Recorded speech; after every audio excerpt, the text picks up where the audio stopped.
সাকিবিয়ানরা একটা কথা কিন্তু মানতেই হবে, মালেক আফসারী একটা মাল, তার মাথায় ঘিলু আছে বলা যায়।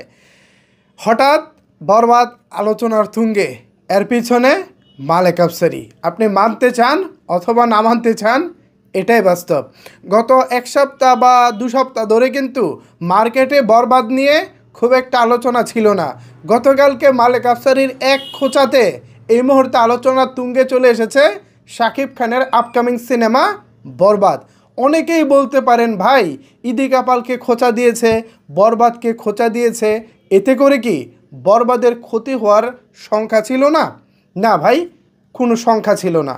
কারণ বরবাদ এমন একটি সিনেমা, পুরো সিনেমা তো দূরে থাক, জাস্ট বরবাদের অফিসিয়াল একটা স্টিল পিকচার আসলেই আপনাদের পিছনে কি আলোচনা হয়েছে না সমালোচনা হয়েছে, জাস্ট সব কিছু এক কথায় ভুলে যাবেন ভাই। অপেক্ষা করেন, এ মাসেই ডিসেম্বরেই কিন্তু আসতে চলেছে বরবাদের বহুল আলোচিত ফার্স্ট লুক। এই ফার্স্ট লুক দেখার পর মালেক আফসারী, ইদিকা পাল বা আর যাই হোক, কাউকে আপনাদের তখন মাথায় রাখতে হবে না। আপনাদের মাথায় থাকবে শুধু বরবাদের ফার্স্ট লুক।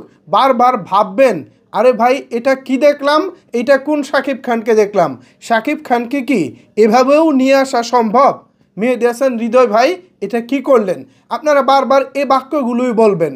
তো মার্কেটে কিন্তু এই মুহূর্তে কোনো ছবিরই তেমন একটা আলোচনা ছিল না। জাস্ট রায়হান রাফি ভাইয়ের তাণ্ডব সিনেমার 2-1টা আলোচনা ছিল, সেটাও 2-3 দিন চলে গেছে। বাট বরবাদের আলোচনাটা কিন্তু গত 2 সপ্তাহ ধরে ছিল না। কিন্তু সেই নাই হয়ে যাওয়া আলোচনাকে নতুন করে আবারও পূর্ণজন্ম দিয়েছেন মালেক আফসারী। ঠিক এদিক থেকে বলতে হয় মালেক আফসারী একটা মাল, তার মাথায় শুধু ঘিলু আর ঘিলু। ভাবা যায়? অনেকেই মনে করে মালেক আফসারী ঘিলু ছাড়া মাল, মালেক আফসারী শুধু সস্তা হয়ে গেছে, সে নানা রকমের রিউমার রটায়। যদি রিউমার রটিও থাকে, আজকে তো আমরা মেহেদী হাসান হৃদয়ের স্টেটমেন্ট জেনেছি, তারপর প্রযোজকের স্টেটমেন্টের কিছু স্ক্রিনশট অনলাইনে ভাইরাল হয়েছে, সব কিছু আমরা দেখেছি। এত সব কিছুর পরেও এই মুহূর্তে কিন্তু আলোচনার তুঙ্গে বরবাদ এবং মালেক আফসারী। এর ক্রেডিট সম্পূর্ণই মালেক আফসারীর। আপনারা আমাকে বকা দেন অথবা মালেক আফসারীকে বকা দেন, যাই কিছু করেন, এর ক্রেডিট কিন্তু ভাই মালেক আফসারীর। সত্যি বস, মালেক আফসারীর কাছ থেকে অনেক কিছু শেখার আছে।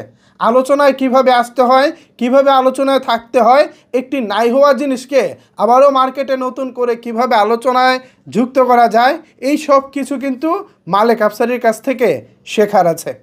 অনেক সময় ভাই পজিটিভ প্রচারণাটা অনেক সময় দেখবেন যে খুব একটা কাজে লাগে না, কিন্তু নেগেটিভ প্রচারণাটা মার্কেটে কাজে লেগে যায়। গতকাল সন্ধ্যার পর থেকে মালেক আফসারীর ওই বক্তব্যর পর থেকে সারা রাত মালেক আফসারী এবং বরবাদ দিয়ে সরগরম ছিলেন।